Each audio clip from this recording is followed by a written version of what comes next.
Sa tindi ng init ngayon, saludo ako sa mga magsasaka at construction workers na kayang tiisin at labanan ang matinding init at sikat ng araw para lang maitaguyod ang kanilang pamilya. Sila ang tunay na bayani. Kaya sa mga nagpapatrabaho sa kanila, huwag naman sana kayong magalit kung humanlong sila saglit at magpahinga. Tayo nga na nasa loob lang ng bahay at may nakatutok pang electric fan ay sobra pa rin naiinitan. Sila pa kayang balot na balot at nakabilad sa araw. Kapag galing sa hirap, mas matapang sa buhay. Kung mapapansin mo ang mga taong matitibay sa buhay, sila yung mga taong galing sa matinding hirap sa buhay.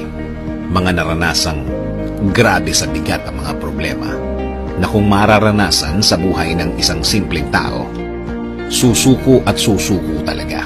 Aayaw at aayaw talaga. Bigla na lang titigil at tatanggapin na lang ang nangyari.